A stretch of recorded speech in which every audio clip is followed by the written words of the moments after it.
하나님 말씀 민수기 22장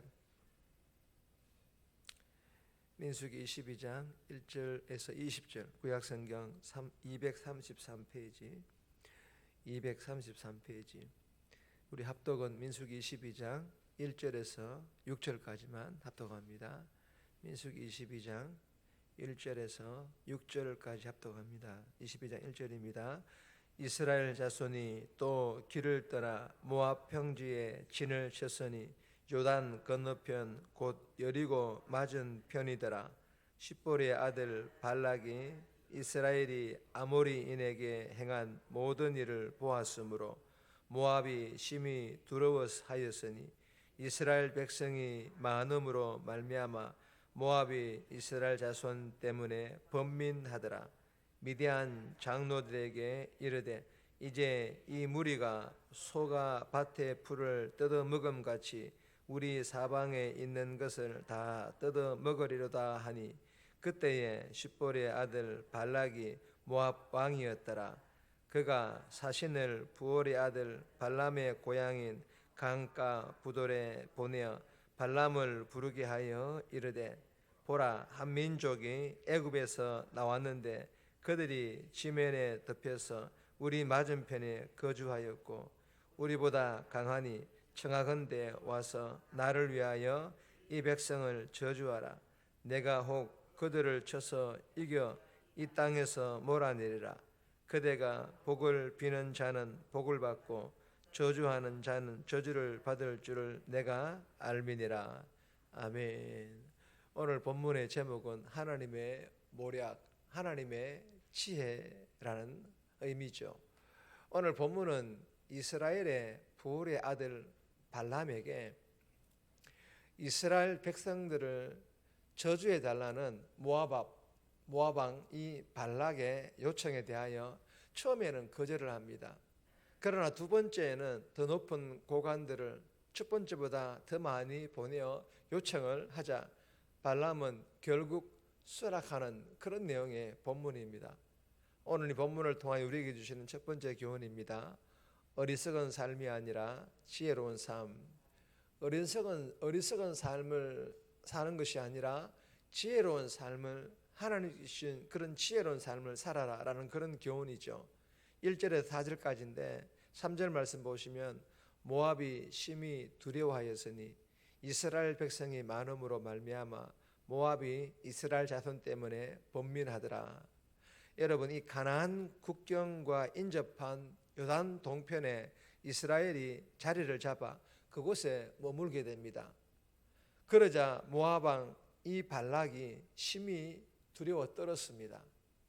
이렇게 두려워하는 이유는 그 전까지 모압에게 가장 큰 두려움의 존재는 자신들의 땅을 빼앗아갔던 시혼 왕이었는데 갑자기 광야에서 떠돌던 과거 애굽의 노예들이 벼랑간 등장한 것입니다.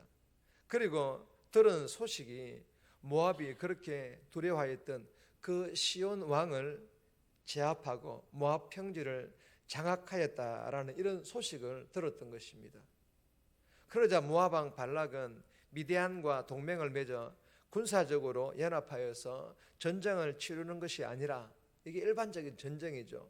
그런데 이런 전쟁을 치르는 것이 아니라 이스라엘의 가짜 선지자 발람을 돈으로 꿰어서 영적으로 이스라엘을 넘어뜨리려라는 이런 계획을 짰던 것입니다. 여러분, 모압 왕 발락은 이스라엘의 배후에는 살아계신 하나님이 존재하여 보호해 주고 있다라는 것을 믿지 않음에도 불구하고 그들은 인지를 하고 있었다라는 것입니다. 그래서 이스라엘의 가짜 선지자 이 발람을 돈으로 깨어서 저주하려고 했던 것입니다. 여러분, 발락이 이러한 내용들을 인지하지 못했다면 이러한 행동들을 할 리가 없지 않습니까? 힘이 센 주변의 동맹국들과 합쳐서 그냥 전쟁을 치르면 되는데 그렇게 하지 않았다라는 것은 이스라엘의 배후에 영적인 하나님이 있다라는 이런 것들을 인지했다라는 것입니다.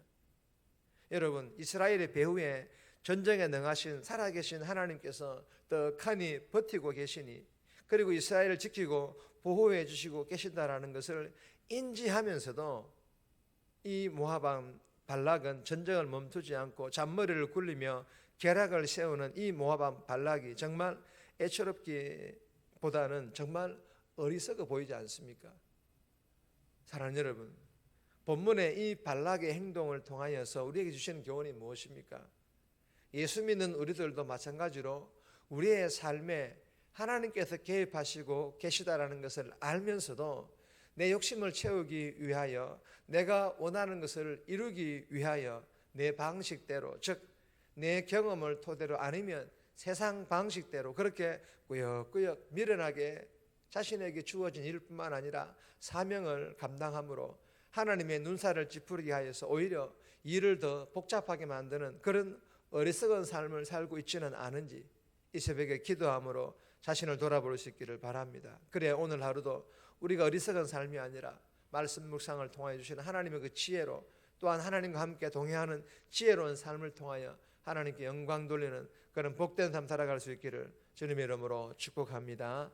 두 번째 주시는 교훈입니다. 저주가 아닌 축복하라. 저주하지 말고 축복하라 라는 그런 교훈입니다.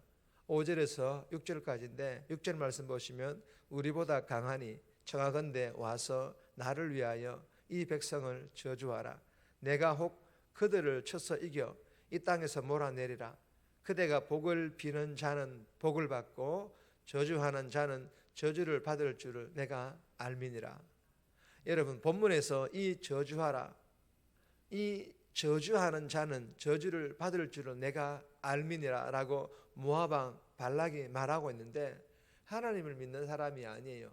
그럼에도 불구하고 이 모압 왕 발락은 말의 권세를 알고 있었다라는 것입니다.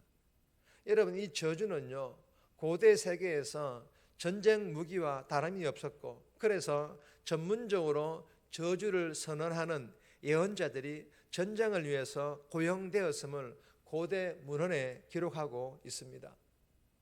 여러분, 본문 구약 시대 때에도 이러한 저주를 사용하여 전쟁을 치르고는 하였다라는 것입니다. 본문에 나오는 이 발람도 이스라엘의 가짜 선지자였지만 이방 왕이자 모압 왕 발락의 눈에는 저주에 특화된 그런 예언자로 보였고, 그래서 발람은 이방인들에게 당시에는 저주에 특화된 그런 예언자로 요단 동편에서는 제법 유명세를 떨치고 있었던 그런 사람이었습니다. 그래서 발락은 발람을 돈으로 사서라도 이스라엘 백성들에게 저주를 퍼부어서 이스라엘을 쫓아내고자 하였던 것입니다. 그러나 발락은 창세기 12장 3절 말씀을 당연히 몰랐을 것입니다. 이스라엘을 저주하는 자는 내가 저주할 것이다 라는 하나님의 불변의 약속이 이스라엘을 지키고 있었다라는 이 말씀을 발락이 알 리가 없겠죠. 사랑하는 여러분, 오늘 이 본문이 우리에게 주시는 교훈이 무엇입니까? 혹여나 점집이나 길거리 타로집, 즉 카드 점 치는 데 들어가서 돈 주고 미워하는 사람에게 저주를 걸어달라라는 이런 어리석고 미련한 짓 하지 말라라는 것입니다. 여러분, 하나님께서는 언제나 나를 축복해 주시기를 원하시는 줄 믿고 오늘 하루도 할 수만 있다면 만나는 사람들에게 저주가 아닌 우리가 받은 하나님의 그 축복을, 말씀을 통해 받은 하나님의 그 축복을 만나는 사람들에게 우리 입술을 통하여서 나누어주는, 흘러보내는 그런 복된 삶 살아갈 수 있기를 주님의 이름으로 축복합니다. 세 번째, 네 번째는 제목만 읽겠습니다. 핑계로 순종을 미루지 말라. 핑계로 순종을 미루지 말라. 7절, 8절 그리고 15절에 19절입니다. 꼭 묵상하시기를 바라고, 네 번째로는 멈추라 할 때 멈추라, 멈추라 할 때 멈추라. 9절에서 13절 그리고 20절 말씀입니다. 개인적으로 꼭 묵상해 보시기를 바랍니다. 정리합니다. 오늘 하루도 하나님께서 내 삶에 개입하시고 계시다라는 것을 알면서도 내 경험, 세상 방식으로 살아가는 어리석은 삶이 아니라 하나님과 함께하는 지혜로운 삶 살게 해달라고, 언제나 나를 축복해 주시기를 원하시는 하나님이실 믿고 오늘 하루도 만나는 사람들에게 저주가 아닌 축복의 말 많이 하는 그런 삶 살아가게 해달라고 이 새벽에 기도하며 오늘도 살아갈 수 있기를 주님의 이름으로 부탁드립니다.